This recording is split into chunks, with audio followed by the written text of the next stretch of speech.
So today I am Kashish Pithuri and I'm the student community head and I will be hosting today's session. Firstly, thank you so much everybody for joining in. I hope you find this session insightful and informative and you learn something from this session. At the end of the session, you must have few key takeaways to learn from. And now I would like to tell you about MyWays. So MyWays is an AI and career growth platform for the students. We aim to help them in being employable in their desired role, and we provide them internship opportunities, courses, and training sessions. We also help them in tracking their growth. Apart from this, we conduct weekly masterclasses for our students and help them to learn new things every week. So just like that, today we have Mr. Tarun Kumar with us, who will be telling you about data engineering. And he will be explaining you about data engineering and Spark evolution, Spark architecture basics, Spark setup in local environment and online, demo session on creating ETL pipeline. And yes, so without any further ado, I guess we can start with the session. Over to you, sir.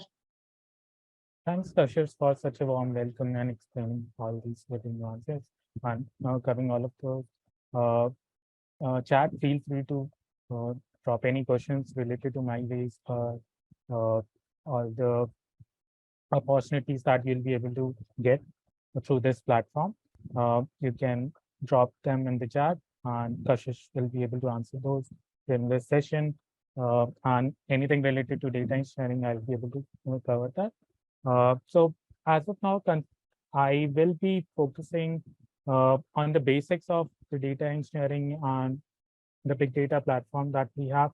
So before even to get started, I just quickly want to introduce myself. As of now, I'm currently working as a senior big data engineer at Punchh. Previously, I worked in ZS Associates where I've worked on several platforms for several clients. Punchh is, and in my current role, I'm working in a product-based company, which is Punchh, where I'm working on quite a lot of Spark-based technology, big data-based technologies, and building some real-time pipelines as well. And during my tenure, like I have overall 4+ years of experience in big data and data engineering domain. And I've completed several certifications, which is something that I will also recommend you, since this is your time that you will be able to dedicate yourself and get yourself certified, which will help you get placed or get better package during your placement. So this is something that you can focus on, and I'll help you with some of the certifications that you can get and which you can work on after the session or going forward, which will help you in building your profile better.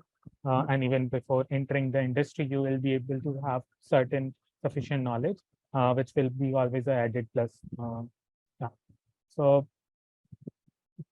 so in this particular session, we will be dividing certain topics into multiple different parts. So initially, we will be covering the big data evolution, where we will learn about how big data used to get ingested, or how different previous tools were utilizing it.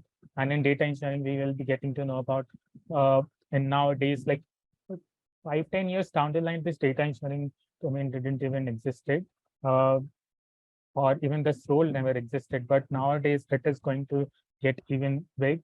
And with this 5G introduction and a huge amount of exponential increase in the data, it is going to be a very crucial domain which you can work on and get your hands dirty, and then you will be able to get a lot of insights. Will be able to build a lot of products. You can work on SaaS products, and even all the organization across domain will be utilizing these big data capabilities, and a lot of them are already facing this problem. If they are not managing their data properly, they are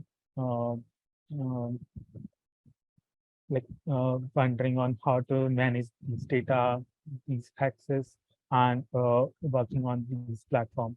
And apart from it, we will be deep diving into Spark architecture. It is one of the tool which is widely being used in data engineering practices.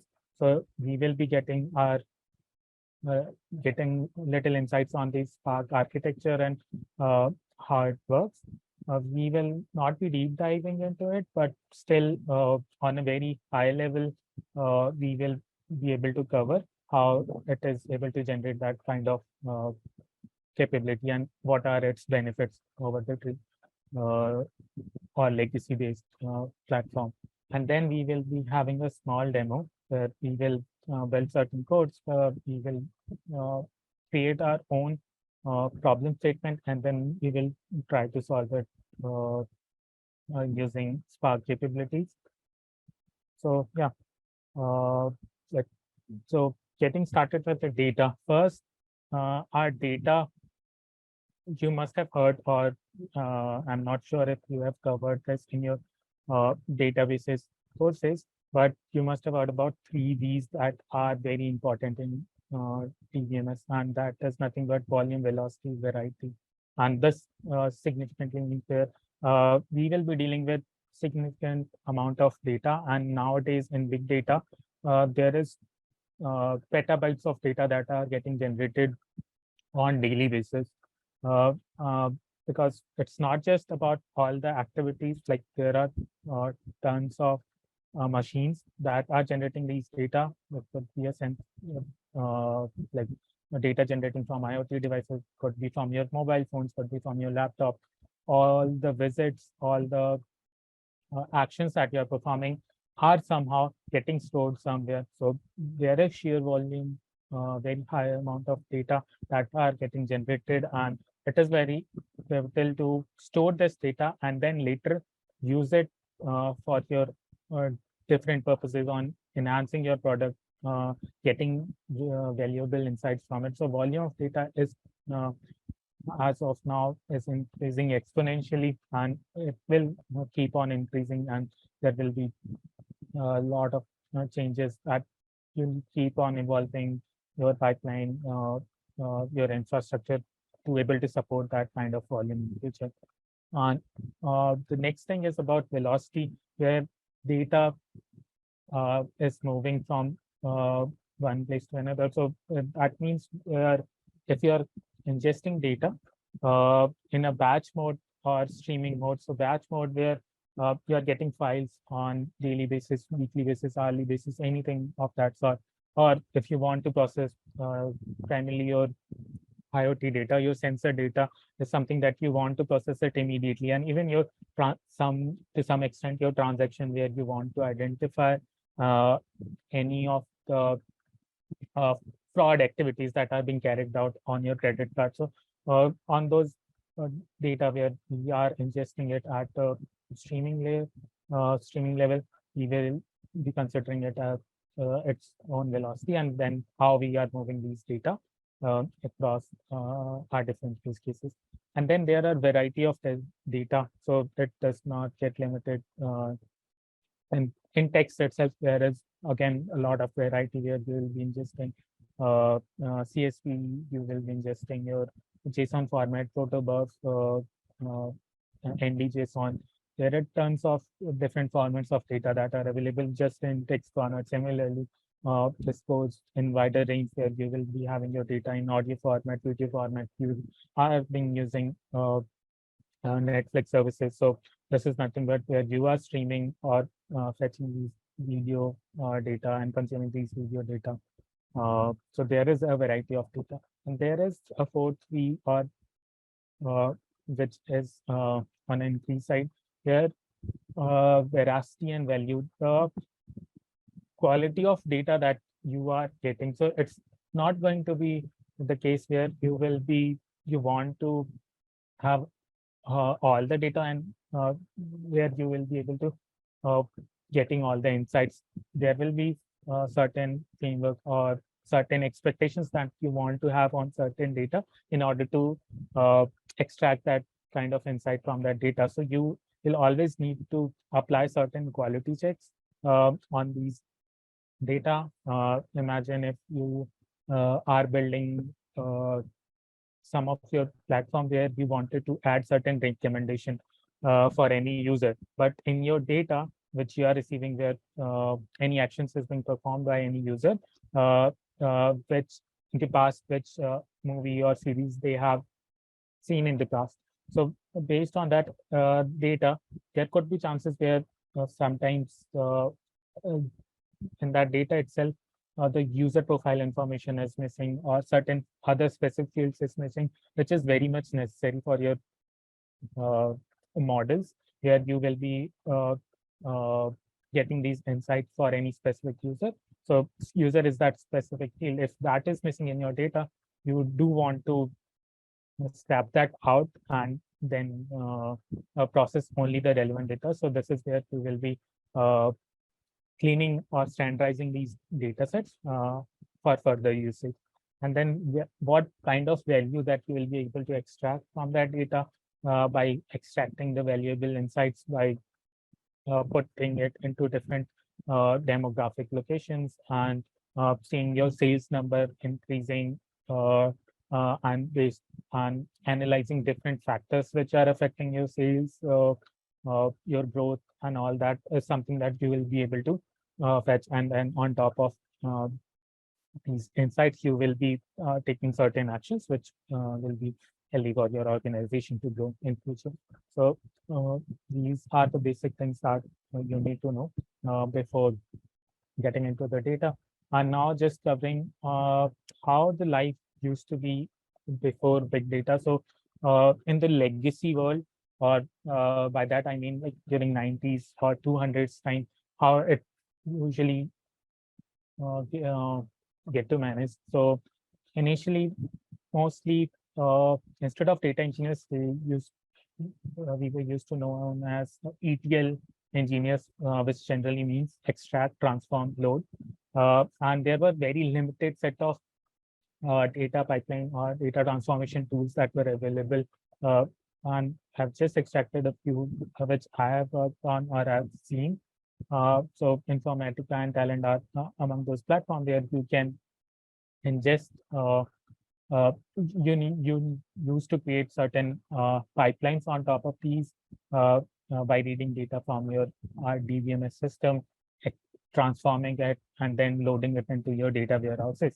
But uh, need was all of these infrastructure were residing on on-premise. On-premise, I mean, where your actual server is located. So most of, like in the past, most of the time, all the companies used to operate or have their own server instead of relying on any cloud-based platform. I'm not sure how aware of you on these cloud-based platforms, but earlier it used to be on on-premise, and nowadays you don't necessarily need to have a server of your own. You can simply deploy it over the cloud. You can use all the cloud resources, and it is a pay as you go model where you just need to pay as per your usage. But in trivial times, in legacy times, it used to be on a server where you have to invest a lot during your initial installation, and the operational cost is again was very huge, where someone needs to manage these servers, and if these servers goes down,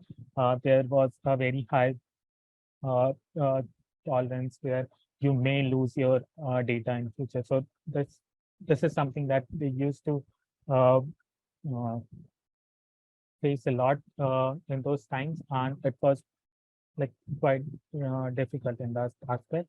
Uh, and as in when any reports that used to get generated during that time, the data analysts were mostly generating these uh, uh, insights using SQL queries. And SQL is not was not the right thing. SQL queries, and we used to create certain insights used on top of Excel, on top of certain BI tools that were available. And primitively, it was only on Excel where they used to generate these insights and uh, uh, uh, extract those insights and forward it to the leadership. And this is how it used to work, and then create certain pivot tables and all that. and data analysts were needed to be very proficient with SQL. Nowadays, even SQL is very much required, but as in we are growing, there are different programming languages that are getting introduced, and there is a number of possibilities which can be extracted out of it. So, and their primary focus was on creating certain data models, star schema, and data governance. Data governance is how we are managing these data and managing in such way where no one who does not have access to certain data should not be able to access it. So ensuring all of those things, and then master management system where if certain data is matching, then applying those mastering on top of those data, and data security where you want to keep your data secure. Even in case of any security breach, your data should be encrypted well and safe, where no one else can uh, get hands on it. So that was primitively what used to be there in big data, but previous to big data. But now in big data universe, there are a lot of things that got introduced. So uh, the good thing where data is now recognized as an asset, where uh, data is a very valuable part of your product. So unless you analyze, unless you work on your data, you won't be able to uh, grow your platform better. And based on these data and the insights that you will be extracting out of these data, it will be help you grow in your journey, grow in your product and all of that. And you will be able to take certain data based on these data points. You will be able to take better uh, steps in order to go. And with this big data increasing, or data increasing, the complexity is going to be very crucial. And there was no sophisticated tool set that was available, uh, and like it is very fine grained with each set of technology, with each set of requirement. It is better to use a certain technology uh, or based on your requirement, based on your use cases, and technology is evolving very fast. So as of as and when these data is growing, the technologies keep on evolving. So in order to be up to date, you need to learn these new technologies as you go forward. It's not going to be uh, uh, get limited to a single technology. You will end up learning a lot, and in future, even whatever you are working on currently may get obsolete. So there is always an evolution that will be happening. And apart from it, Turkey side, like you will be dealing with NoSQL data, the security governance performance is going to be very crucial with this data growing, because you don't want to compromise with your data. And you will be building real-time solutions, your data lake, your data marks, and all of that. Let me know in case you have any questions. I'll keep covering those. Okay, none in the chat. So uh, I'll be moving forward. So now coming to data engineer. So what is the primary role of a data engineer? So generally, how this gets started, where a data engineer primary role was to first analyze or uh, learn about this data. So uh, first, you will be uh, in doing certain sanity checks on these data analysis and learning about these data. And it is little difficult to do it at scale. Like you won't be able to analyze the data if you are getting 1 GB of file, or like more than 10 million rows. It will be difficult for you to open it in Excel and then able to analyze. You will need certain platform to do so. And there are like different tools in place uh, in order to do so. And there are a lot of scope for innovation. in this aspect. And previously it was ETL, but nowadays it is getting replaced with ELT. So ETL is extract, transform, load, and nowadays it is getting replaced with extract, load, transform. So where you are extracting the data from the source, you're loading it into your staging layer. So that staging could be any of your cloud platform, be it S3, ADLS, like these are AWS specific resources, or based on your data set, you can store it in document DB, MongoDB as per your need. So it is getting replaced, and then performing all those transformation on top of these loaded data is something that has changed, where we used to extract the data, transform it, and then used to load it into our data warehouses. So that thing has been scrapped out. And in order to do so, you will be working on distributed computing. And this distributed computing is something that we will be covering through our Spark architecture. And then you will be creating certain full-fledged pipelines which will be capable enough to ingest any sort of data, incoming data that will be of huge volume. And it could also be a real-time data that you will be ingesting into your system, and then making it capable and then maintaining your data lake. So all these incoming data will be storing uh, uh, like after doing any sort of transformation, if you have any of those, and then storing into your data lake. And this data lake can be leveraged in future, or to get more insights on the incoming data that you have received. And seeing a certain pattern and all of that, you'll be able to extract that out through this data that you have ingested. And the other role is to support data scientists and data analysts. So data engineer will be creating these pipelines, and then based on the different requirements from data scientists or data analysts, how transform data with what sort of aggregates that they want, then supporting with them in their queries, helping them with those requirements, and then building certain pipelines so that they will be able to leverage these data sets into their platform. So data analysts won't be creating these complex queries. They will reach out to a data engineer where they will create certain pipeline, and data analysts will primarily be relying on the uh, aggregated data or the raw data, and will be pulling it into their BI dashboards, and then we'll be creating on top of it. But similarly for data scientists, they will be uh, uh, training or creating certain models on the data sets that are available. So this is something that, like in case if there is a need to create certain denorm tables, certain aggregated tables, certain silver tables, then this is something that data engineer will be doing, and will be supporting the data scientists on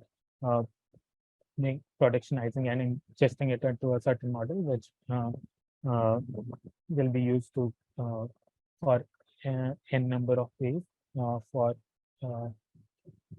training for your ML models and all of that, which can be later used by the products to get more valuable input.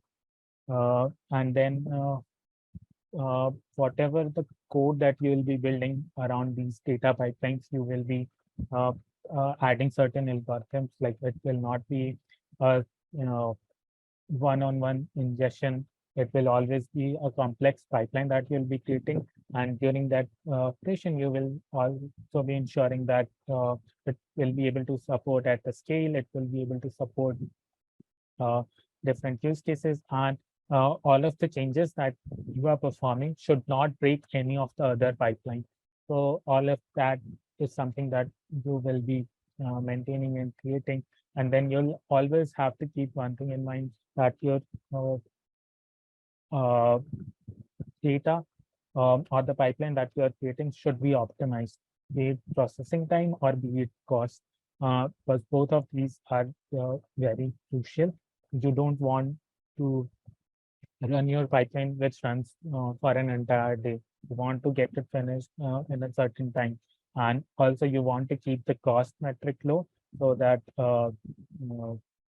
overall data engineering or data related activities uh, can be done in a minimal cost. So these will be two optimization factors that will always be focusing on A/B testing and continuous improvement. You will keep on improving your pipelines and then applying certain CI/CD jobs on your pipeline so that it should not break any of your already production and pipelines that you have deployed. Okay, so now we will be covering on the data journey. So just a small uh,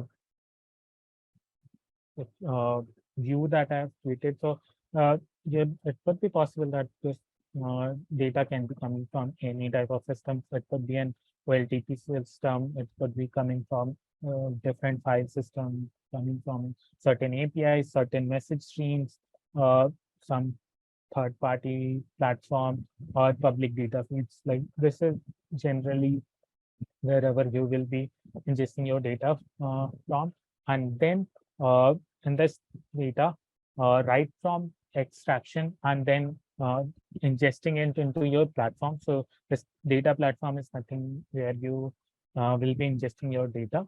You will be creating certain ingestion-based logic. So in case of OLTP-based systems, you will be creating some change data capture. So imagine if there is a table which has millions of rows. You don't want, and it like have frequent updates or inserts. Uh, so at the very end, you don't want to insert all of these data. Like you will always want to capture only the changed record or only the new record that are getting ingested. So you should build certain framework that should be capable enough to extract only uh, the latest data instead of pulling it that entire data again and again, which will not be an ideal solution uh, because you'll end up duplicating a lot of code. Like in order to do so, you'll be increasing a lot of network bandwidth, consuming a lot of network bandwidth, will be over accessing or excessively using your resources, which is not required. And even on the source side, there will be a heavy load like on regular basis. If you are extracting them to an entire table, the source system will also get impacted if it is something that you are not owning. So that could be something that will be troublesome. So creating certain ingestion pipelines which should be capable enough to capture all these changes. So it's something called CDC, which you can build through your framework.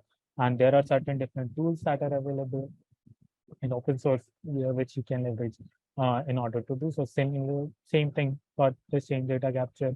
It can work for like file system where you will always be ingesting the new files that are incoming uh, in that FTP directory, SFTP directory. You don't want to consume all of those previously ingested files. All of this is something that you will be uh, you know, adding in your framework or the pipelines that you will be creating. The next thing is ingesting your data into your data lake platform in near real time. So this is a use case where which comes for API or message streams where uh, all these uh, immediate transaction based data, in case if you have certain use case where you want to uh, perform, and let's imagine there is a use case of fraud detection. So unless uh, you can you have a certain model, that trained model, uh, and you through this message stream you will be ingesting that data, will be ingesting it into a certain model, and based on those insights you will be performing certain actions, whether uh, the incoming transaction was part of any fraudulent data or not. And even if like the model was not completely trained, this data can be saved later, and then uh, uh, after tagging and then enhancing or upgrading your model, it will be able to do so in future. So capturing all of these near real-time transactions and then appending and managing it or loading it into your data lake is something that could be very pivotal. So near real-time ingestion is something uh, that you will be capturing or doing in your framework. And then there is heterogeneous sources. So by that I mean there are different types of variety types of uh, source data that will be available, like text format data, video format, audio format files that you will be ingesting. So you need to have these capabilities where you will be able to ingest these data sources. And then also you also need to perform certain data quality checks on these data sets.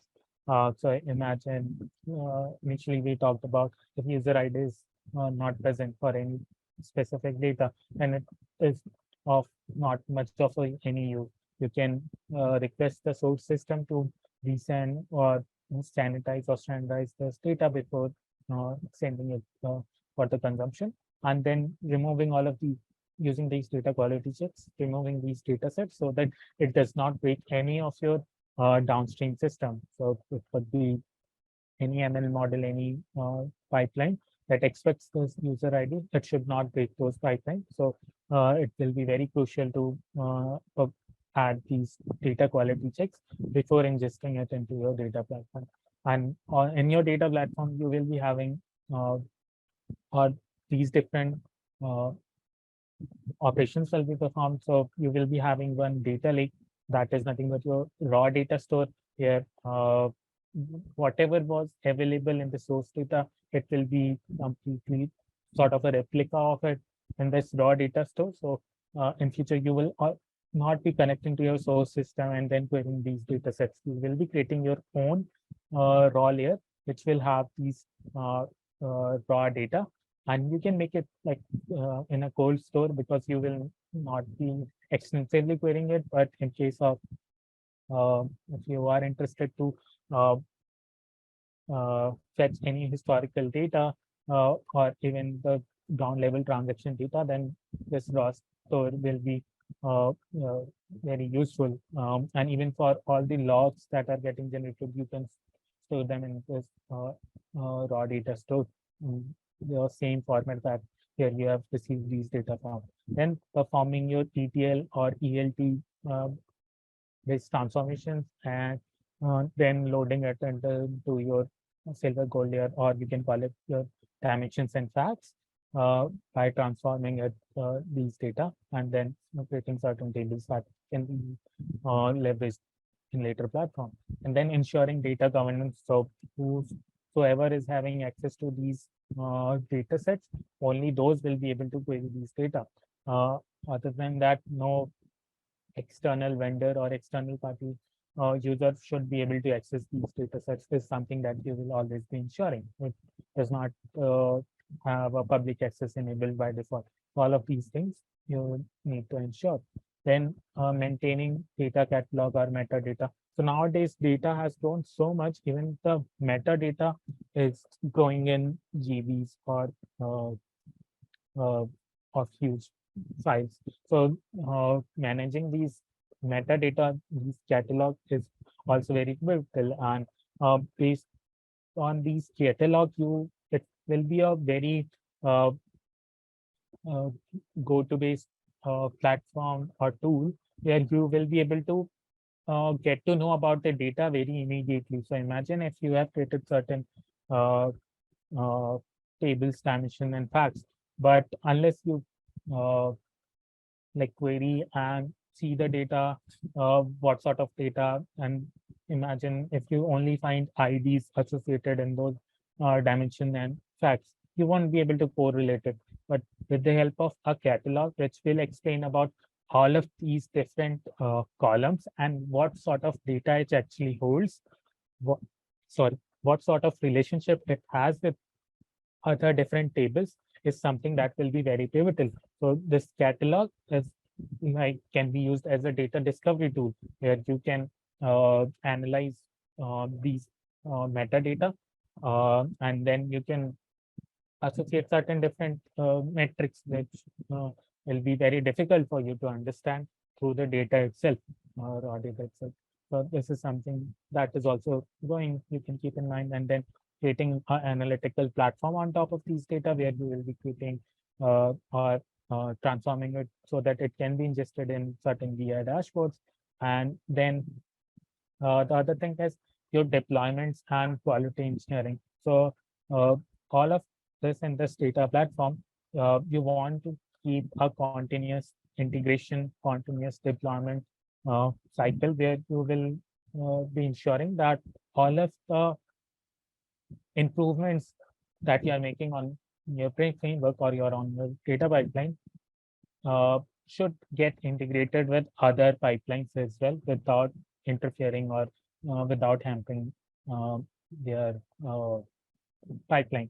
So this is something that you'll be able to see through CI, like if you write certain test cases for all the pipelines that you have designed, so that in case if there is any changes that has been made by some other folks, like you will be working on a collaborative environment. So if someone else had like by mistake add certain uh, code which is not working and is causing certain issues in your pipeline. If you have those test cases ready, it will fail and it will stop that deployment instead of productionizing it and realizing it later.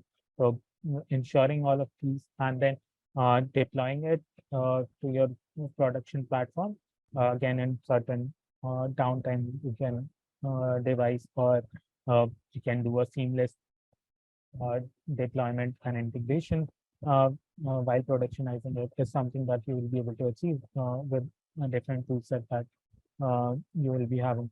Then self-service, like making this data available for everyone whosoever is having the access, and then they can discover about this data on their own. So you will be creating these facts and action tables, but it will be available for other teams to use query these data for their use cases. And then this data platform should also be able to support certain ML capabilities. And then the next thing is PII data, where uh, personal identity information, PII stands for personal identity information, where if like there is a certain requirement, not primarily in India, but there are very strict guidelines outside in US or in Europe strictly, where there is certain mandate that the customer or the user level data should not be uh, shared and should not be accessible to everyone or with a very fine-grained or limited access, where no one should be able to, like based on certain transactions, should be able to identify that this uh, data has been generated by this user and they end up like calling that user, why haven't you purchased that product or any of that. Like so based on these data set, there are certain guidelines specific to uh, different domains, like in healthcare, in uh, uh, restaurant based data or domain. There is certain guidelines that are applicable where you do want to hide these personal information of these data set and should only get use of the data that is available or the metrics that are available apart from it and improve on based on that, not specific to any personal information. So ensuring that this PI data is not exposed to anyone outside of the organization or whosoever is not allowed to have this kind of data.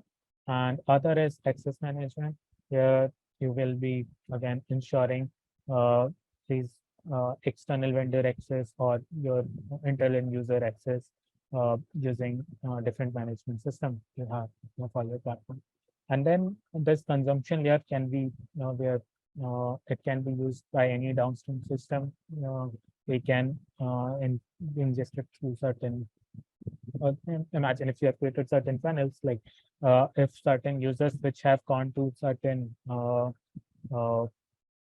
page where they have not committed on that transaction, where imagine you are making certain purchase on your phone and you have added something into your cart, but you uh, did not proceeded with the payment option. So still residing in your cart. So based on these data, you will create certain funnels like for all of these users who have added something into their cart, they have tried, or like you can associate certain rules. Yeah, they have tried for at least once payment, but it did not go through. Send a notification to all of those users so that they can confirm these complete purchase order.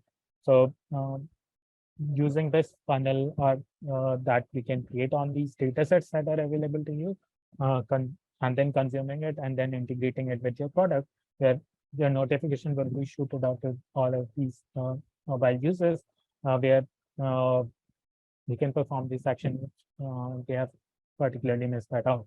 So like covering all of those things using this data request and creating your data products.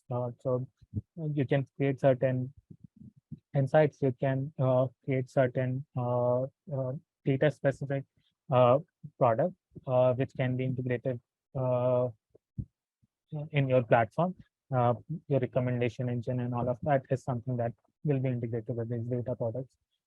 And then you have AI-based products. Again, recommendation could be one of these use case where it can be integrated, and based on the data set that you have available, you can improve on your these products. And then creating certain AI dashboards, what were your sales metrics and all of that.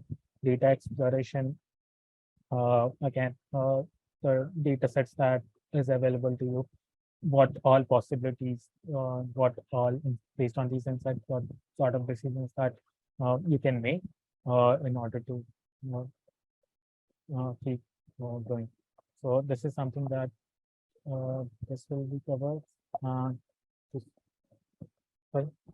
This is very in short format the entire journey of the data, and in all of these products, data engineers are very closely involved, and everything is something that they want to achieve or categorize or formalize under a framework which you may be working once you have the data engineering role. Okay, so next thing we will be covering is about Apache Spark. So this is one of the framework that is available and which helps us uh, have a lot of connectivity, a lot of use cases. And the best thing about it, you will be able to work on very large scale data in a very optimal format. So Apache Spark will give you uh, a capability where you can work on a distributed framework, and you will be able to deploy it on your own machine, on a on cloud or any platform that you want. So it is very much compatible.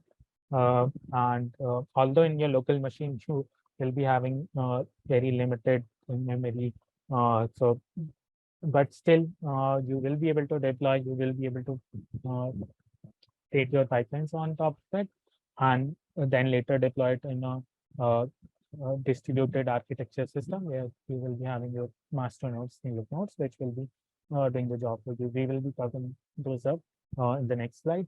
And then Spark provides in-memory storage. So this is something that was not possible in Hadoop. So Hadoop used to, like initially Hadoop was introduced where it used to work on these files, native files, and it used to load it into its memory, do certain computation, and then intermittently it used to store it again in a file format. And then if there is other computation, other things that are required, it used to load that file again and then process it. So it was very tedious in order to do so, to create to load it into a memory, perform certain computation, write it into a file, and then in the next operation again do the same. But Spark is doing it in like all these computation and storing the intermediate results in its memory, so that it will be able to achieve a better throughput, better processing with these capabilities. There are other different addition of like additional functionalities that are available in Apache Spark, but this is one of the main distinction.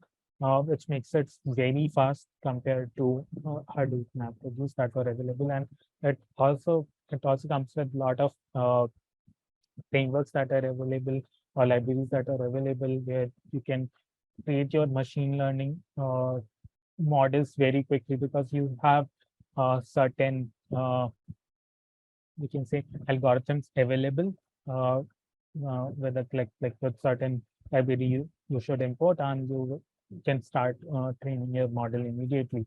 So this is something that Apache Spark offers. And then it also supports Spark SQL-based queries. It has the support for Spark structured streaming, semi-structured streaming as well. It also supports real-time data ingestion and processing your graph data. I think we are short in time, so I'll be covering it up a little more fast. So, and it also has connector available with MySQL, Elastic, uh, Apache Kafka. Delta Lake is something that is very crucial, and we will be learning about how to deploy even like our Apache Spark as well as Delta Lake that we will be covering in our demo. And then you can have it connected with Redis, MongoDB, Cassandra, HBase, PostgreSQL, SQL. There is tons of uh, uh, let's say integration that is possible through Spark. Now, coming to Spark execution. So, how does a Spark application generally works? So, uh, once you have a Spark deployed on your system, there is a Spark application Spark session that will get generated, and in that Spark session, you run certain commands, and these commands are with respect to reading your data, performing certain compute on this data, and then writing it into certain location in any of the format. So imagine if you are reading any CSV data, so it will create a certain job to read that data. The next job will be to perform these certain, imagine if you are doing certain join or aggregation operations, so next job will be associated with that. And this job will have again multiple different stages, multiple different tasks. And this is the order that it goes to, where you will be having different jobs, different stages, and under those stages you will be having different tasks associated with it. And these tasks are primarily where what is being done at a worker level. So maybe this will get clear in this diagram. Where in the Spark cluster, you have a driver node. So all the programs that you will be having will be or deploying will be running it on a driver machine. And this driver is something that is responsible to convey to different workers uh, that hey, this is your code, and this is something that you'll need to perform. So work and all of the actions, all of the uh, queries that you have will get submitted to these driver, and it will create a certain plan, what type of work that needs to be done, and whatever the plan, logical plan that it will create, it will submit it to these workers, and these workers will blindly, whatever has been given to them, will blindly work on it, work on those compute and give the results back to these drivers. So this is the this architecture of how this Spark works in this distributed system. And all of these workers that you see is nothing but a different machine. So imagine if you are working on certain data and you have like multiple files. So in that case, you can submit a Spark job which will read these files. And imagine if you have 4 files, then each of these workers will get assigned to a single file and then can independently work on these files. Like imagine if 1 million rows are there in each of these files, then each of these workers can parallelly process these one file. And then whatever the metrics, like imagine if you are extracting the count of all the rows that are there or count of the sales or sum of certain metrics that we have available in that file, we'll be able to extract. So each of these workers will independently work. So you will be able to get 4x better throughput compared to if you run it on a single machine. So this is something that it will be able to help you achieve through this Spark environment. So very quickly, I'll want to jump on to, since we are short of time, jump on to a very quick demo session. I'll share you with this. We'll share you this notebook and this deck as well, which you may use a little later. So instead of setting it up on my local environment, and like I've seen, you might find it difficult to uh, have a machine with certain configuration where you will be able to have like resource shortage. You might have certain limitations based on your environment. Like some might be working on Windows, some might be working on Ubuntu, or some might be working on Mac. So you might be finding it difficult to install it in these different platforms. So there is a Google Colab that is available. I'm not sure if most of you guys have used it, but this is a very easy platform where by default you can install certain libraries, and that will be available to you. It is a free to use tool. If you have a Google account, you will be able to log in. It gives you a very limited usage. So in here, I'm getting a 12 GB RAM based machine with disk around 107 GB, and where 39 is already occupied. So there is certain libraries that I have installed, or it comes with certain libraries where it is empowering this platform or the capabilities that are there. So in case if you want to use this platform, you can come, you can create your own Colab notebook. This is nothing but the one IPython notebook. So in here, we just need to install certain specific versions. So here I am using Spark 3.2.2. There is Spark 3.3.0 that is available, but this is the stable version, which is compatible with Delta Lake, which is compatible with Colab as well. So this is something that you can also use, and by freezing it to this specific version. So since this is already installed, so I'll be very quickly covering it up. And this is a little important, like there is certain configuration that you need to add while setting it up in your Colab environment. And this is nothing but where you are creating a one Spark session, and you're naming it as Delta session. There is certain config that we are adding. This is again required while creating this Spark environment. You can do this activity in your local as well.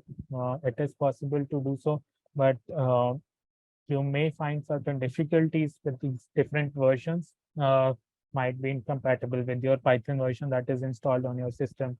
It might be difficult to install with your Windows-based PC. So that is why you can always leverage this platform.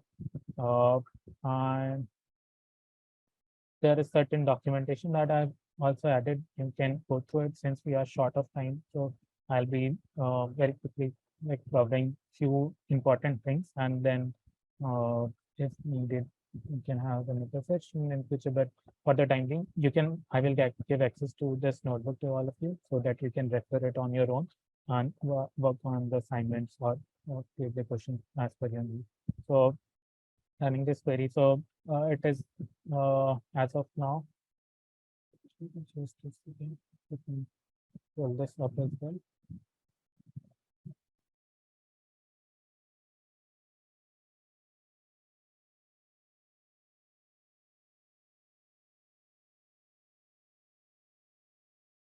So there is one thing that you may find that very informative, that there is a Spark UI that gets associated where you will be able to get that information based on your previous runs. You will be able to get these different jobs that you have submitted.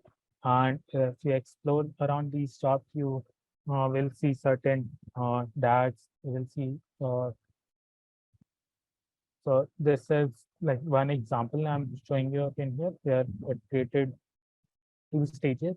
So one is skipped because since this was already been done in one of the previous job, and it has all the data it needed in the memory, so that's why it skipped it. But imagine if this is the first time you are running it, then it will create this initial stage uh, for this job, where it will scan that CSV. It will do certain stage code generation is something where it will be creating that code specific to for that specific worker, then exchange the data with the next stage. And then this is adaptive query execution, AQE, which is already enabled in Spark 3 plus. So there it's creating a new generation plan, and then again generating a code around it which can be submitted to these workers, and then mapping these partitions for different like imagine if you are working to get fetch the count, whatever the query that you have requested for will be underlying this, like depending on the actions that you are performing. By action I mean operations that you are doing, it will generate these tasks, and you can visualize or see those tasks up in here in this Spark UI, and you'll be able to generate that using this command. And this is the configuration as of now that this Spark context have. And this is a small data frame that we are creating. So we are like creating uh, two columns where we have ID and type associated with it. So first history is getting created where we are assigning using Spark range function, we are assigning 1,000 rows, and then we are adding a column in this data frame, this history data frame, and naming it as type, and populating the value history to it, and then we are showing it using history.show command. Similarly, we have one CSV available, which I wanted to cover, but very quickly I will just run one of these commands. So imagine if you have certain CSV that is available to you, you can either run it on a particular folder, and if you have multiple CSV, this part will be capable enough to identify to add that into its memory, uh, and then pass all of these CSV for further usage. And here I'm specifying that the header is added in that CSV. So just adding that field where header is true since it's present. Info schema is something. So imagine if you're working with certain data sets and you are not very known to the data set type that it has associated with it. Like CSV does not have any particular field where through which you'll be able to identify if there is any data set with it. But based on the data, you can identify, hey, this is int, this is int, this is int. So it will be able to infer that. If you enable it, by default, it is disabled. So if you are first time working on that data, it makes sense to include that schema or infer schema true. But if you are aware of that schema already, then you can assign it certain schema as well, and it will be able to do that. It will save you one additional step where it is loading the file, inferring the schema, and then loading that all the files that are associated or like mentioned for processing. So it's this infer schema is only running for some sample records, just to keep that in mind. And then imagine if you are doing certain operation on top of these data, you will be able to achieve it through SQL queries as well. So this is nothing but we are querying on a file itself. Just keep that in mind, where we are uh, fetching two metrics, that is product ID, seller ID, and then uh, we are getting the counts, how many rows are present for the specific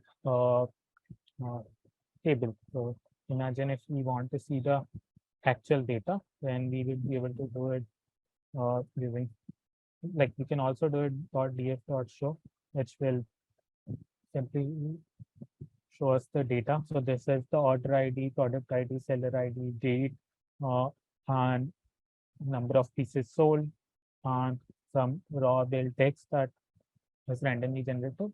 So this is something that we have available. And in case if you want to form certain query on top of these data, then you will be able to do it and perform these operations. And similarly, this is something that we haven't quoted earlier. Similarly, you can perform different other operations. And also, there is one more thing where you can there is a new format that introduced, that is Delta Lake or Delta. Again, all of this Spark and Delta is something that is open source available. You can go visit it, the code, you can modify it as per your need. But if you want to use it uh, as a framework, then you can just deploy it and then start using it.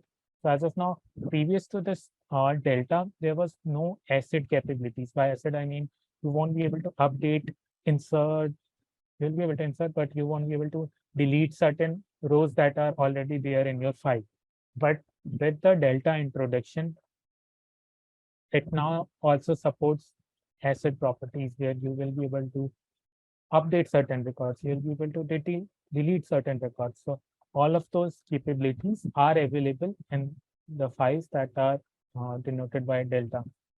I'm not sure if you have, and yeah, it will generate certain Delta log files, which will, so whenever you are updating or deleting any record in a file, then it will simply create another version of that file, which does not have that record. So, and it will also have that previous version. So it will not be overriding these existing files. It will keep on appending all of these files.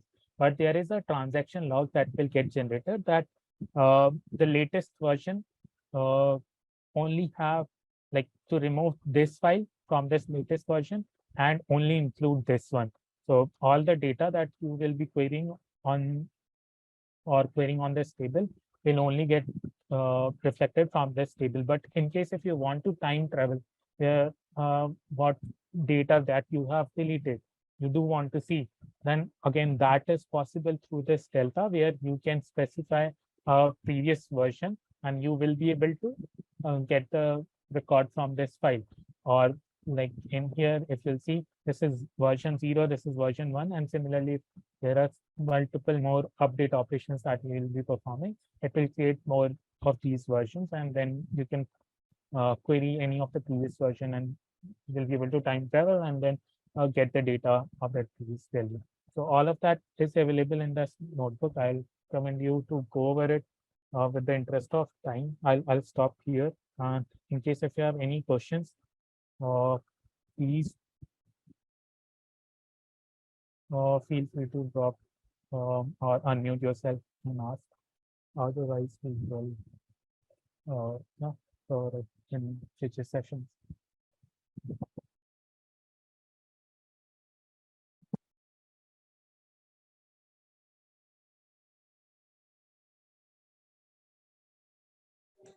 Guys, we will be waiting for the next 2 to 3 minutes for the questions.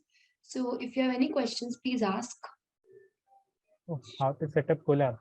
You can simply, you just need to have a Gmail account or Google account, and you can go to this link, and that's it. You can get started immediately. You don't need anything else.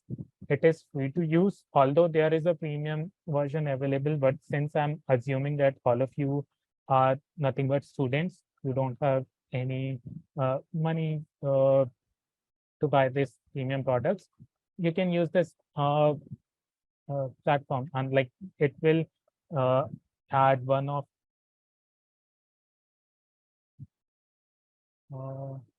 I've shared you one. Okay, apologies, I've just shared it with one of the user. Let me share it with everyone. So you can visit this link and you can sign up with your Google, and then you will be able to Okay, so I've I've happened to work on both of these, Databricks and Azure Data Factory kind of. So just giving a little insights on Databricks is one of the platform, and it was founded by uh, the founders of Spark, initially Apache Spark, and later they are the ones who introduced Delta, and recently they made it available for open source as well. And this Databricks is a platform that is widely being used to perform all of these intensive, data extensive Spark jobs, uh, Delta jobs, or data pipelines that you're creating. It's on its own a complete product, data platform product, where you can create these ETL pipelines. You can create your own ML models. You can uh, do even now with like BI tools capability associated with it. You can create certain dashboard on top of it. You can have lot of connectors that are available in this Databricks. So it has that kind of capability. And Azure Data Factory is more like recently they have introduced a lot more features, but initially it was introduced as one of the orchestrated uh, tool where you can do certain orchestration. You can have lot of connectivity. So this is more or less a drag and drop tool where you can configure or create your data pipeline, uh, have create connectors with different sources, ingest those files, process it, transform it as per your need, and then write it into your destination. So in this, it will like all of the pipelines that we'll be creating will be more around the UI side of it. But in Databricks, you will be creating more of your pipelines on the native code. So uh, it will be more preferred for big data use cases, and Azure Data Factory will be preferred if you want to create certain pipelines for certain use case where you want to ingest certain data, move data from source to your downstream system, but not preferably for any transformations that you are doing. So I hope that answers your question, Pranav. So Akash Bhagat has asked us, we saw various command on your screen. That means you have Spark already set up. So how to set up Spark on Colab? I'll share you both of these links. Just checking with you. Is there a way to uh, that, give me a minute. I'll share you one link so which you'll be able to download. Just a moment. Both of these.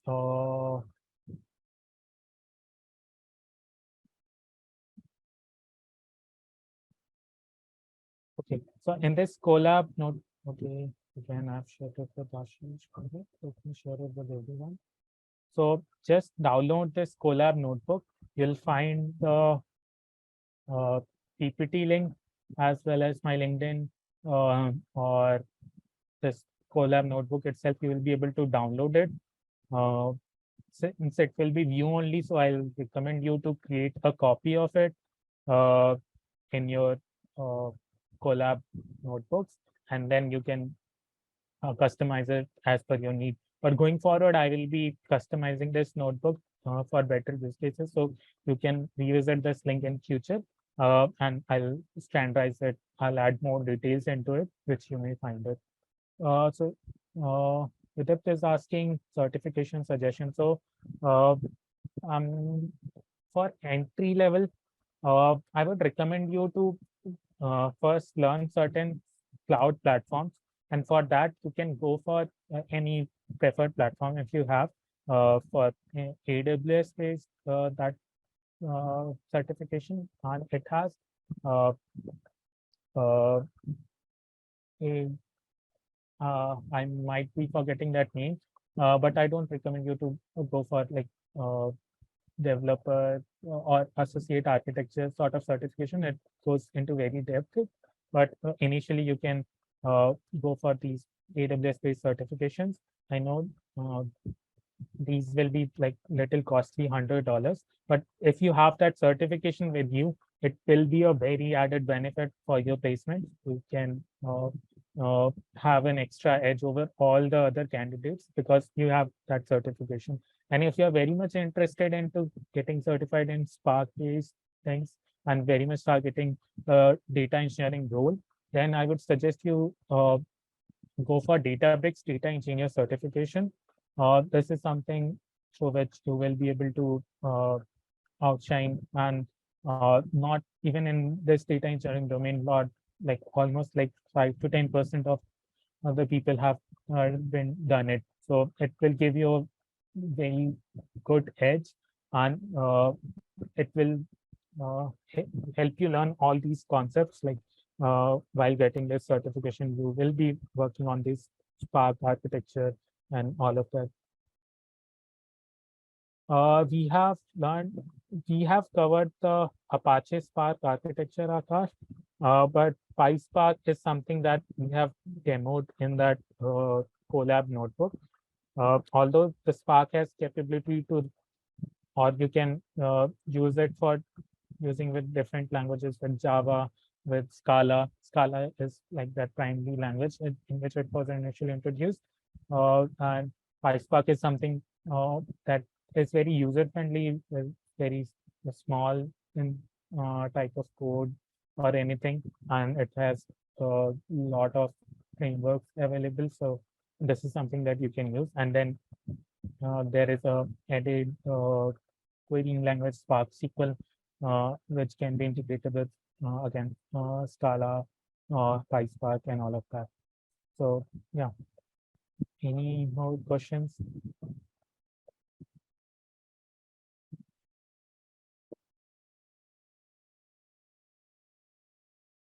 This was a short session and it was a lot of the thing which we did not cover, but it was just to like uh, keep your interest and involve your interest around this Apache Spark or data engineering precisely. What are its capabilities, and it will help you go in this role and get a job, and everyone will be ready to give you any CTC that you can dream of. So if it is something that you can always target for, there is very limited set of uh, resources, very limited set of users who are very capable of working on these data engineering technology. So demand is very huge, and even on going basis, everyone is feeling that need, and this role is growing very fast. So you can always target it, and since demand is very huge, can always land a very good package, and always land a very good company. I think we are very much over time. Yes. We can end this. You all get to learn something, and feel free to drop me a invitation on LinkedIn.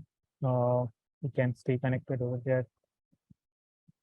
And Thank, yeah, thank you so much, sir, for taking such an informative session. I hope our student community actually liked it and they learned something from it. Apart from that, I am floating.